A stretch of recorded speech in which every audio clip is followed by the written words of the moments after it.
I'm Yvette, your life coach from South Beach, Florida, and we're enjoying an incredible day of beauty here. It's in the upper 70s and we couldn't ask for better weather.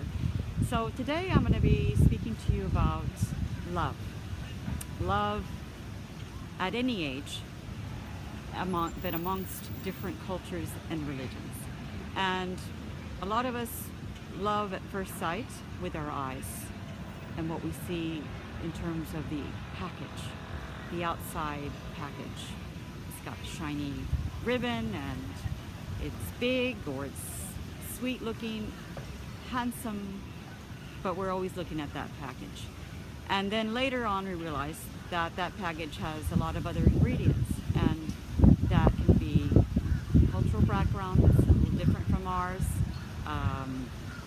a religious background that's vastly different from ours, or it could be very similar to ours, as well as educational and sociological background that's similar to ours. But we're going to focus on religion because that is the deal breaker when it comes to getting together with someone that is going to last you a lifetime, hopefully. I mean, as you look down the road. We all want to eventually, most of us want to find a life mate and someone that we can relate to and grow with, have children with, and grow old with, and be able to discuss life, enjoy and travel and eat the different foods of the world and just explore. And when you're young, it's very easy to fall in love with the packaging, the beautiful packaging, or the love at first sight. I'm sure we've all felt it. And I was like that too. I grew up in California and I fell in love many a time with men from different cultural and religious backgrounds, and I thought that it was okay. But then I realized that Mom wasn't going to accept me because I was from a different religious background, and the parents wanted someone that was from the same religious background as their child, their boy, their youngest son, their oldest son, their favorite son. They wanted a young woman that would fill the bill and be able to live harmoniously with them and have the same belief systems, same ways of looking at things in terms of relating to the parents and taking care of the parents and raising the children and making sure that they were raised the same way. So I made a few mistakes along the lines, and I more or less met up with men that were from extremely different religious backgrounds than my own, and those relationships sputtered along because at the end of the day Mom and Dad and my boyfriend all wanted to eventually have someone from that same culture and religious background, and my being from where I was, or my having a different belief system, just didn't cut it. And as I traveled, and I traveled from my 20s to 30s, 40s, throughout the world, and fell in love many a time, and I realized that I needed to be with someone that had the same belief system as I. And I did find him, but it was late in life, and he was a mix of a lot of things. And I realized that we all need to find that person that may not be exactly from the same background we are, but has a similar belief system, similar cultural background, similar language could be. Because I remember falling in love with someone that had a completely different way of looking at life. Say they did not believe in God, and I do believe in God, and they were an atheist, and I thought, okay, can I have children with this person? I can't have my children not believe in the higher power, and for me that is God. So, or to be able to speak all languages, but that's another subject. For the most part, the religious background is very important. I dated someone that was um, from a different religious background, and he needed for me to have that background that I just to be born into. I could not convert if I wanted to continue and have a relationship with that person and have a family. So my recommendation to you is to look at that very, very closely when you meet someone. Do they have the same religious background? Do they have the same belief system? It all helps in the long run because that's going to make or break your relationship. And you may say, well, no, I mean, there's many relationships where they're from diverse backgrounds. Well, yes, but with a little bit of accommodation, compromise, and a little bit of heartache sometimes for all, for both the family and for you, for your children, as well as everyone else.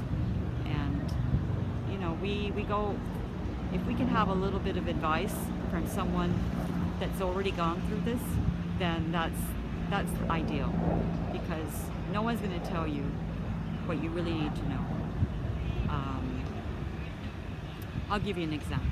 I had a friend in Los Angeles who, her father was Romanian Jew and her mother was Austrian Catholic, and they married, and she was raised, I think she was raised more or less as a Christian, but she met someone that was from Israel, and she told him that she was, you know, that she was Jewish, which she was, but she wasn't born, her mother was not Jewish, and the mother has to be Jewish in order for you to have a relationship with someone from that country.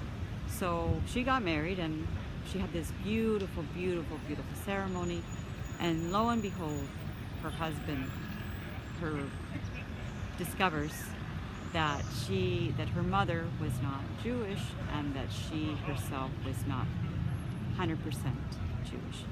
That marriage was annulled so quickly, and she also realized that this gentleman was very much of a macho man, and she realized that no, this is not for me. This different background is really, really different. So that marriage ended, and she eventually married someone that was from the U.S. and was a little bit more moderate, and they have two beautiful children, and she's still married. So that's one story that you can see that, you know, a lot of times that makes or breaks a relationship, and you need to have the same belief system or be willing to compromise if you don't. And it's difficult to find people like that, especially if they're really hardcore into whatever they believe in, and you're not. So someone's going to have to compromise, and it might be you. So I highly recommend that while you're dating, that you get all those questions answered, that you ask those hard questions, but in a very light way. You know, where do you see yourself, you know, when you get married? Are you going to want to marry someone from the same background as yourself, or are you willing to meet someone that's different than you and have them convert or not convert, or that, you know, but in a light manner, because sometimes those questions are very hard to answer, and this person may want to continually date you, but at the end of the day, you don't want to waste your time, and you want to cut to the chase as soon as you can, so that you're open to a relationship where it can grow and prosper, and you can have children, and, you know, have a family that is going to be healthy and functional and not dysfunctional. That's what I found. I met my husband later in life, and I realized that that was the best that could have happened, because I knew what I wanted, and when I met him, it was an immediate relationship, because we both saw ourselves within each other, and we both came from similar backgrounds, similar religious backgrounds, one a little bit more liberal than the other, but willing to, you know, compromise and grow in that religion.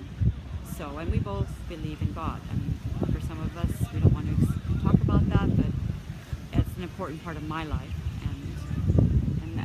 And if it's important to you, then you need to make sure that you're on the same page. If you don't believe in if you don't have a belief system, that's fine too, but you both have to be willing to compromise if one of you does have a strong belief system, and the other just doesn't believe in a higher power, just that life is as it is. So, but that's okay. But you just need to meet someone and love someone that can have similar belief systems and accept you as you are, and willing to grow with you and have children and have a family. At the end of the day, we all want a lifetime partner, and we don't want to die alone. We all die alone at the very end, but we want to have someone that we can relate to and grow with and laugh with and have a dialogue and share the same political and belief system, if so. So with that note, I'm going to go ahead and leave you, and I'm going to enjoy the rest of the day. Thank you so much. Again, this is Yvette from South Beach, Florida, your life coach.